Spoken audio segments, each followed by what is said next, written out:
Ito po ang gusto nating iwasan. Iniimbestiga nila po yung confidential funds. Ang tanong ko po, Mr. Chairman, mahigit pong 400 opisina at ahensya ng ating pamahalaan ang tumatanggap ng confidential funds. At sila din ay natatawagan ng pansin ng Commission on Audit. Bakit naman isang opisina lang ang pinipilit niyong usisain? Hindi ba masyadong halata namang pamumulitika yan?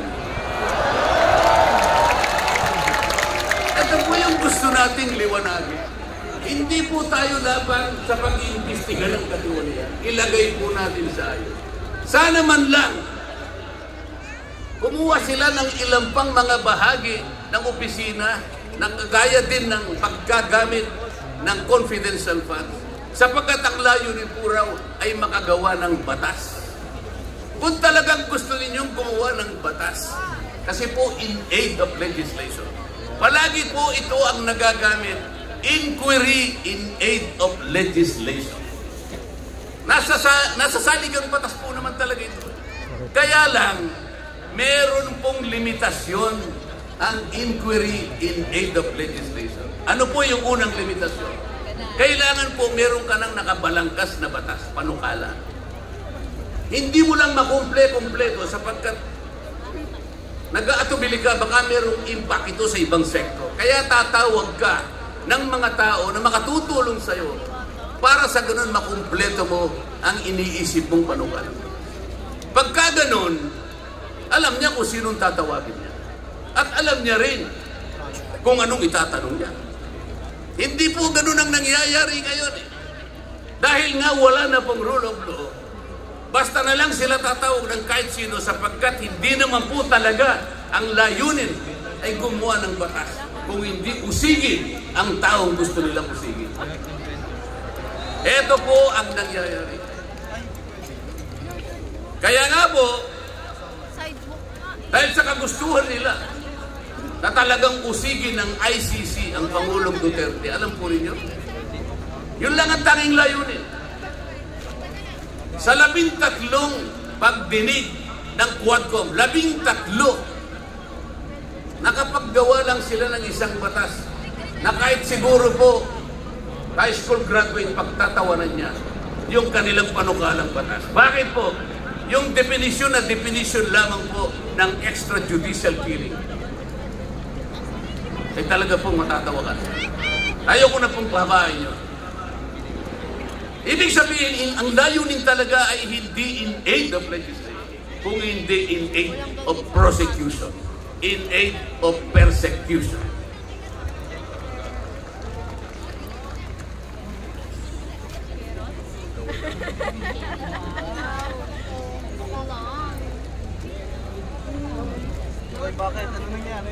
Kanina po, mga kababayan, napanood po ninyo ang video na kung saan ay nagpahayag ng di pagsang-ayon si Pangulong Marcos sa namumuong impeachment laban sa pangalawang Pangulo. Ulitin ko lamang po yun. Sabi niya, tumutukoy po dun sa pagsasagawa ng impeachment. This is not important. This does not make any difference to even one single Filipino life. So why waste on this?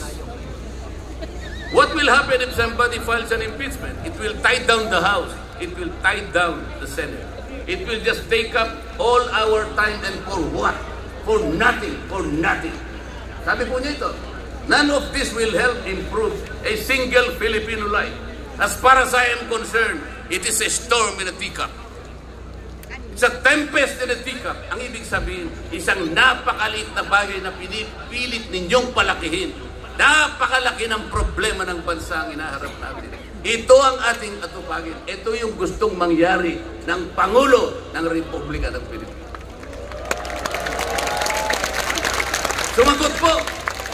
Sumagot po ang liderato ng House of Representatives. At sa isang bahagi, ang sabi po niya, ito po, kinuha ko lang yung isang bahagi sa isang mahabang manifestong ginawa nila. Sabi po ng House of Representatives, bilang tugon ito sa sinabi ng ating Pangulo. Sabi po niya, together let us rally behind our President to protect and preserve the gains of democracy as we build a stronger, more united, and more prosperous republic. Pero nasaan po kaya? Nandito po kaya lahat yung mga sumama sa manifesto ito na sumusuporta na mag-rally tayo sa likod ng Pangulo? Tayo'y magkaisa upang panindigan yung nauna niyang pahayag na ang gusto nating unahin na pagkaisahan ay yung pagtugon, pag-address sa mga problema ng bansa. Nasaan kaya sila? Nandun kaya sila sa likod ng Pangulo o tayo lang lahat? Sa Makati, tayo pong lahat ngayon na sama-samang nagkakatipon ngayon na hindi ko mabilang kung ilang, baka meron 1 milyon po yan.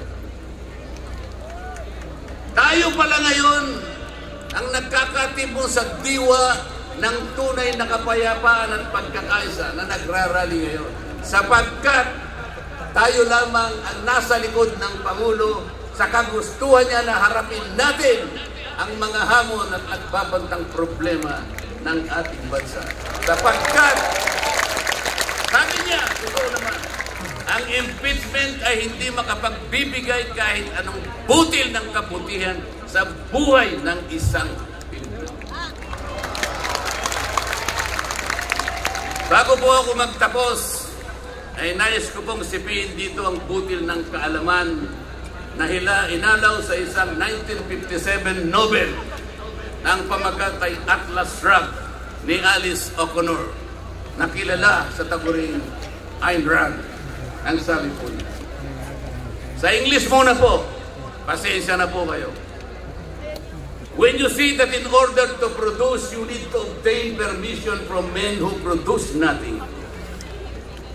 When you see that money is flowing from those who deal not in goods but in favors, when you see that men get richer by graft and pull, not by work, and your laws don't protect you against them, but protect them against you. When you see corruption being rewarded and honesty becoming a self-sacrifice, you may know that your society is doomed. Kapag nakikita po ninyo na para tayo ay mag-produce, ay hingi pa tayo ng permiso sa mga taong hindi naman nakakapag-produce. At nakikita po nyo na umaapaw ang pera sa pamagitan ng patagong transaction at hindi sa pamagitan ng mga merchandise na nakikita natin. At nakikita ninyo kanya na yung iba ay lalong nagiging mayaman sa pamagitan ng katiwalian at hindi sa pamagitan ng trabaho. At ang mga batas ninyo, sila pa ang pinoproteksyonan. At ang batas ninyo ay sila pa ang lumalaban sa inyo. At kapag ang corruption ay ito ang itinatadhana, ito ang binibigyan ng reward. At yung katapatan ay ito ay nagiging sakripisyong pang personal. Alam na ninyo na ang inyong lipunan ay nasa kapahamakan. Mabigat po ito. Mabigat po ito. Ito ang dapat harapin ngayon sa pamamagitan ng pagkakaisa, pagkakasundo at kapayapaan. Hindi po biro-birong problema ang inaharap ng ating bansa. At bago po ako tuluyang magtapos, payagan ninyo kong ulitin ang sentimiento ni Edmund Burke, isang English political philosopher, na sinabi niya, "The only thing necessary for evil to triumph is for good men to do nothing." Sa Tagalog po, ang tanging kailangan para magtagumpay ang kasamaan ay magsawalang kibo at walang gawin ang mabubuting tao. Maraming salamat po at magandang hapon po sa ating lahat.